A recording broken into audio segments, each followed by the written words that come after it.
And we are underway. Yuri Prochaska, hands low as always, circling the challenger. Right hand lands clean. That little alien has absolutely no answer for Prochaska's striking. He is not raising his hands, not once. This is Yuri Prochaska, and he simply does not care. Prochaska takes the back. He is hunting the finish right now. And it is over. Rear naked choke, Sharpie Prochaska, Yuri Okaza with the finish, and the light in that chest goes dark. Okay, we're talking crossword puzzles. We're talking the Washington Post. 37 across, it says actor Arkin. I'm saying Alan Arkin from MASH. I just wrote anal. I'm not kidding. Okay, that is awkward and subliminal. I'm talking about Alan Arkin. And the thing about a crossword puzzle is you can't just figure this out on the fly. You need help. You can't just wing it and just guess and just know all these things. The people that make this, they know that. And so you need to rely on a previous thing you got right. And so when you anchor in and you put a pin in Alan Arkin, you say, okay, I know there's an A there, so I'm going to, 28 down is going to be blank, blank, A blank, L is going to be there. And you rely on that. That is how you build out the rest of the crossword puzzle. Now, part of you knows that it's a theory, so you don't have proof that it's Alan, and you're going to test your theory that it is Alan based on, do these letters fit for the other clues? And if they do, then you have a larger degree of certainty that Alan is correct and not anal. And so this is why I reference the concept, and this is, by the way, the scientific theory. It's you put a theory out there, a guess, and then you test to see if the guess is correct. If correct, then this experiment will produce these results. And literally, this is how we advance in life scientifically, and it should be no difference when we're talking about logic, and we're talking about figuring out a mystery. And so when I tell you, when it comes to UFOs, and all the various claims and whatever we've seen, some better than others, etc., when I demand, let me suggest, I suggest to you, do what I have done, and for a million good reasons. You need to put a pin in the Tic Tacs. And that is why when you have a conspiracy board like I do, it is dead center the Tic Tac. 2004, you could talk about 2023. You could talk about earlier in 2004 with the Mexican Air Force. But trust our guys. Trust our Top Gun pilots. Trust David Sex Fravor. Yes, his call sign is Sex. And he is about to explain to us how he got the call sign Sex. The more I learn about the Tic Tac incident, the more I just want to talk about the call signs of the people involved. You're about to see David Fravor did a recent interview, adding a lot of details. He's talking to another pilot, a retired guy, so they're in the middle of their military jargon, and he doesn't water it down at all. It's just two guys, you're like in the locker room of the Top Gun pilots, and he's using all the slang or whatever, and he's talking about his backseater and the other pilots, and he doesn't go by their names at all. The call signs are how they talk to each other, and he goes, it's David Sex Fravor. The other naval pilot was Alex Dietrich, but she went by the call sign Cone with a K. And they put the K backwards for some reason, which is like a strikeout. Isn't that a strikeout in baseball? Okay. Don't know why they call her Cone. I feel like the women from the 1970s and 60s had cone-like tits. Like conical, is that a word? Do you know what I'm saying? Like missile tits? Where did those go? Okay, that's a tangent. Anyway, back to anal missile tits. We've covered anal and we've covered missile tits. Now, all there's left to talk about is UFOs. Right, so, but he had another guy called Nude, which was short for Noodles. That was his backseater. And then the Chad Underwood, the guy who shot the video of the Tic Tac, they called him Nuts. So he goes, it was Sex, Nuts, and Nude are the guys. It's the best, it's the few, the proud, the sexually call-signed. Scrotal Sack, this is Sex, Nude, and Nuts checking in. We're ready to go in formation. Awaiting instructions, Scrotal Sack. Over now. So, the Tic Tac UFO incident from 2004 is an earth-shattering event. It should have broken the internet. Not Kim Kardashian's fat, disgusting ass. No, the Tic Tac. We only heard about it in 2017 because of an article, because of a leak. And people still aren't really clear about how significant, how impressive, how compelling, how reliably trustworthy that incident was, how many ways we tracked those things, and what it establishes. Number one, there are many questions. We don't know exactly what they are to this day. So it doesn't necessarily establish aliens, but alien tech? It doesn't even matter. If it's human tech, it's just as crazy. What it establishes is instantaneous acceleration. Teleporting, glitch-like, inertia-less travel.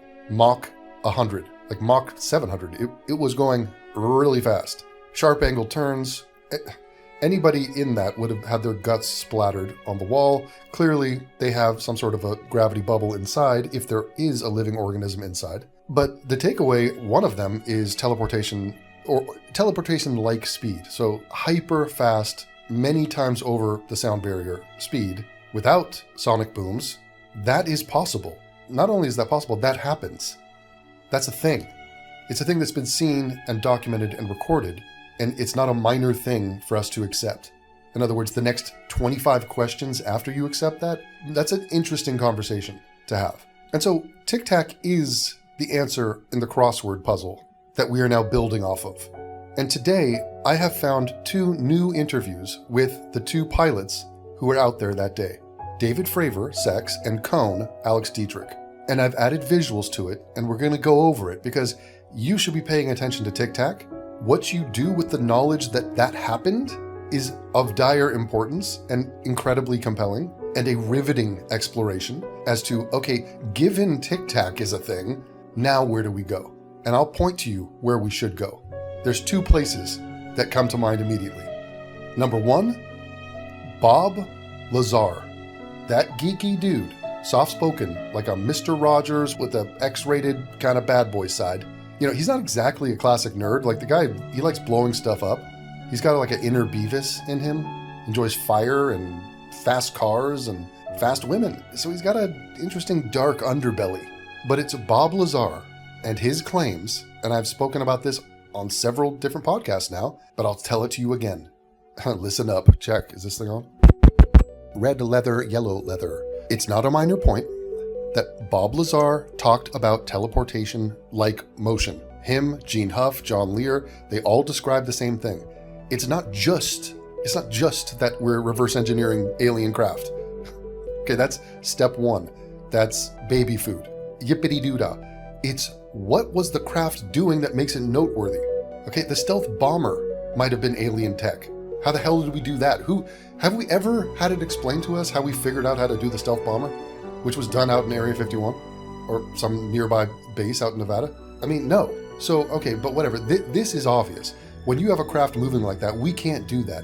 We don't have the speed. We don't have the force. Again, our guts would be splattered everywhere. So what is that? It's a minor known point because most people don't deep dive and are lazy and are lizard-brained and are distracted by the very next thing. They're autistic. Most of, I don't want to say you, but like probably the guy next to you has ADHD. You're retarded. Your brain sucks. But for those of us whose brain don't suck, you look into that case, Bob Lazar is describing instantaneous motion, teleported. It's a part of his story that made his story less believable. People said, thanks, Bob. Even though you filmed it and you're showing it on video and you had eyewitnesses, and they're like, it was right here, and then instantly it would be 50 miles closer to the point where we had to back up. We're like, holy shit, is this thing just gonna pop up right next to me? So it's glitching through space-time, using its ability to harness gravity. That's the story of Bob Lazar, and everyone's like, okay, pat this guy on the head. He's clearly psycho or a liar. It's something with a brothel. He's a kind of, okay, whatever. You're like a grifting, I don't know what you are, man. Okay, I don't get it. But Bob, just listen, shut up. It's a hard no that you're working at a secret military base in Nevada called Area 51. You're lying. There is no such base. S4, it's ridiculous. There is no hangars in the side of a mountain within Area 51. That's a lie. You're not the best physicist in the world. You're lying about all of that. You didn't get recruited to reverse engineer jack shit. Okay, there are no aliens. There are no UFOs. We don't have a secret program where we're reverse engineering said UFOs. And by the way, the UFO doesn't teleport through space. Okay, that's the 10th bullshit lie that you have told me.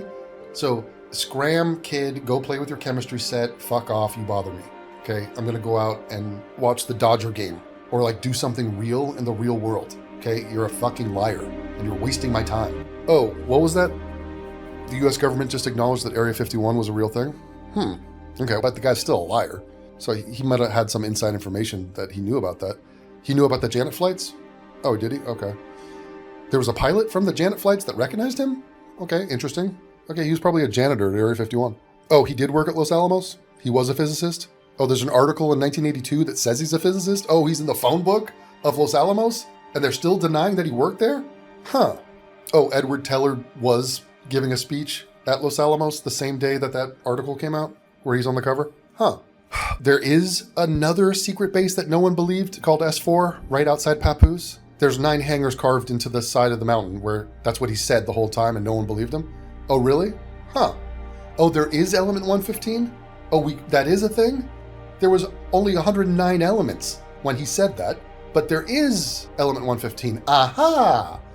Oh, there are hand scanners like that. Not just that there are hand scanners, the Identimat 5000 or whatever sci-fi name they gave it. Yeah, it was in Close Encounters of the Third Kind, but guess where else it was? It was in Tonopah.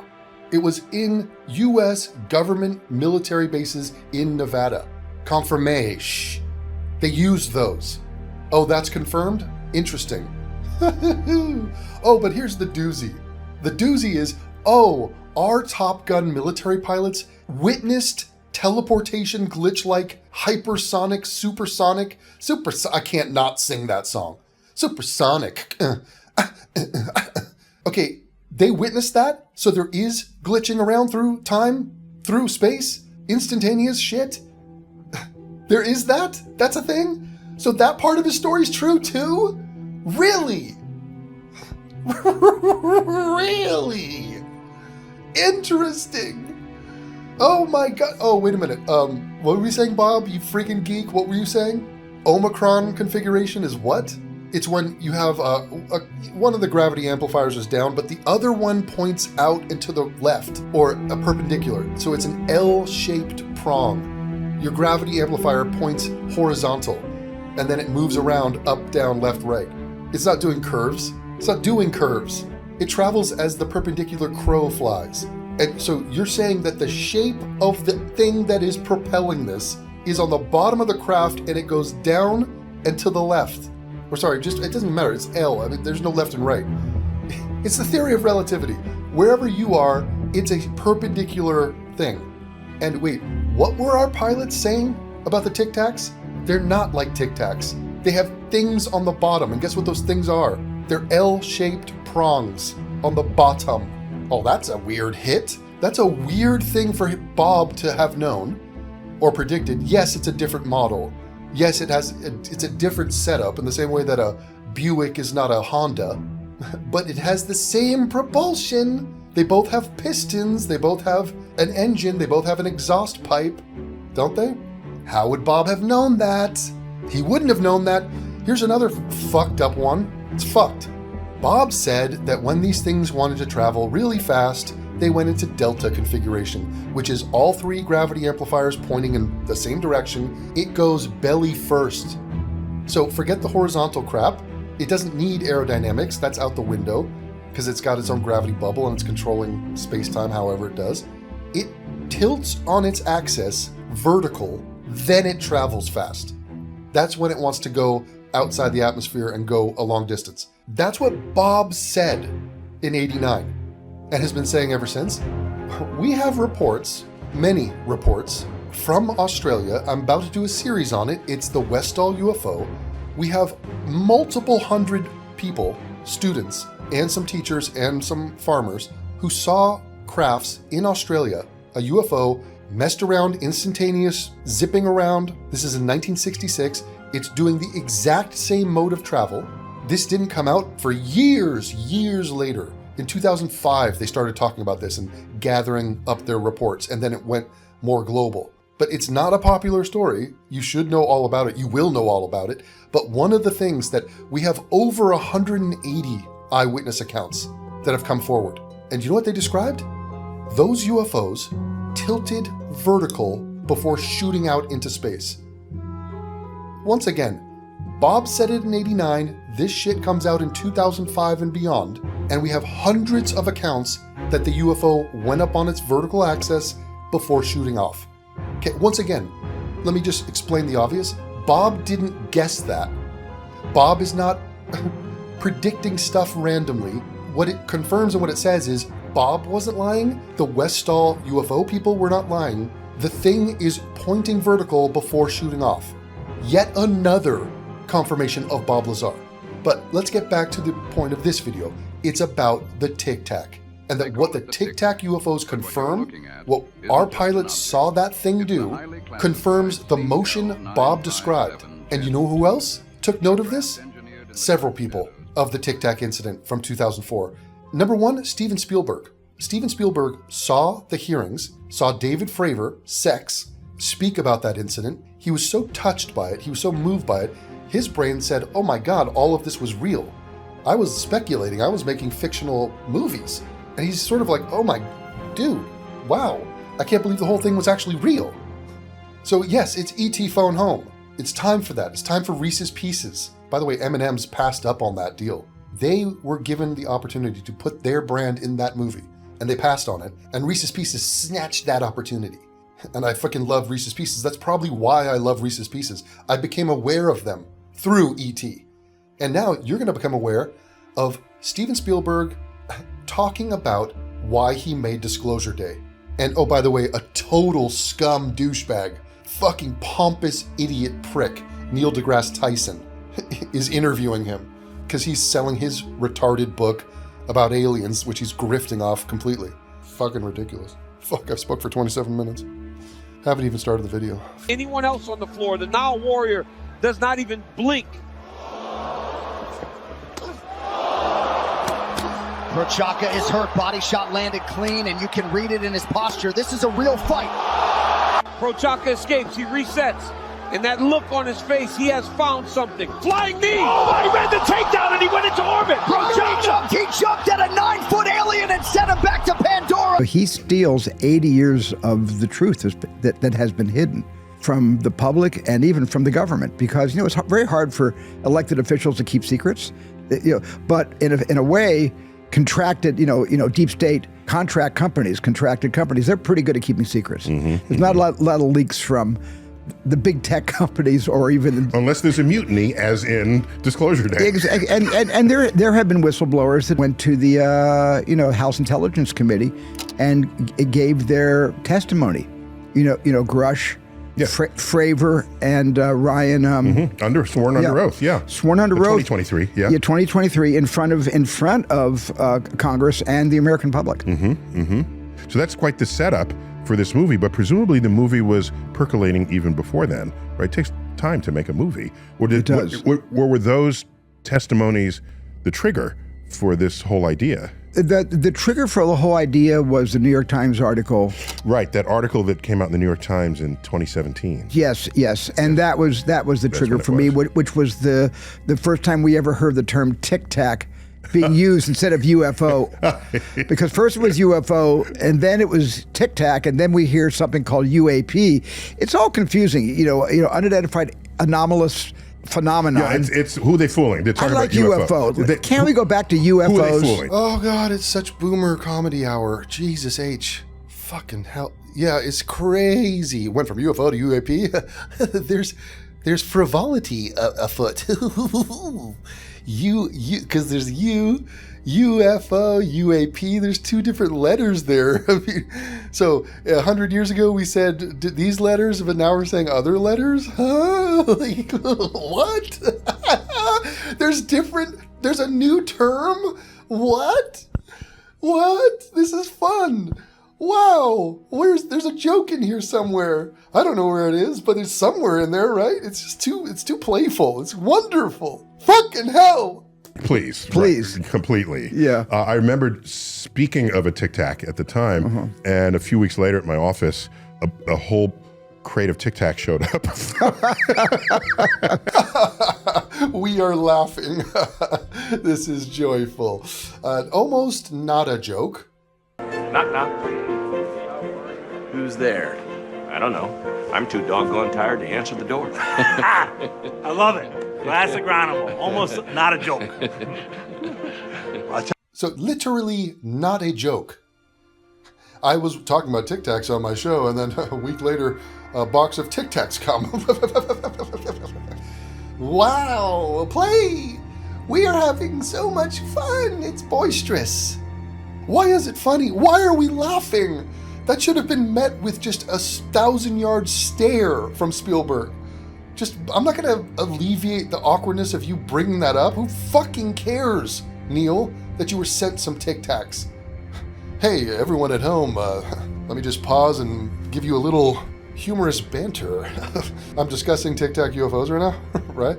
And I go down to the local shop here. I look at the candy section. There's like a bunch of Tic Tac candies sitting right there. They're sitting right there. I mean, and they had different flavors, different colors. It was like, so here's the joke. Tic Tac UFOs, but okay, like, because they look like a Tic Tac, but I went to a candy shop and it's like, there were Tic Tacs there. But do you see, it's like a callback. So it's like Tic Tacs, and I said it again. I said Tic Tacs. I said it twice. Now start laughing. Fuck. Oh, God. Oh, fuck. I'm pinching back the migraine. Pinching it back. Fuck Neil deGrasse Tyson. Fuck him. So it's free advertising for them. He steals. God, piece of shit. The tail sweep. Prochaska goes to a knee. He is back up immediately, but that is the first time we have seen him down tonight. Oh! He's bleeding from the hand, and he is walking straight into this thing. He does not have a survival instinct. He jumped the tail. He read it. Prochaska is starting to figure this creature out. The uppercut. He is finding it now. Yerk has found the chin, and the Xenomorph is taking damage for the first time. Clinch knees from Prochaska against the fence. This fight is turning. This is absolutely turning. He is hurting it. The Xenomorph is hurt. Prochaska keeps the pressure, and there is nowhere to go. Hammer fist from Prochaska. This fight is about to be stopped. Where is the referee? And the referee steps in. It is over. Jiri Prochaska has finished the Xenomorph. I wrote the story. Okay. So I wrote it from scratch. Yeah, dude. That's why it sucks, dude.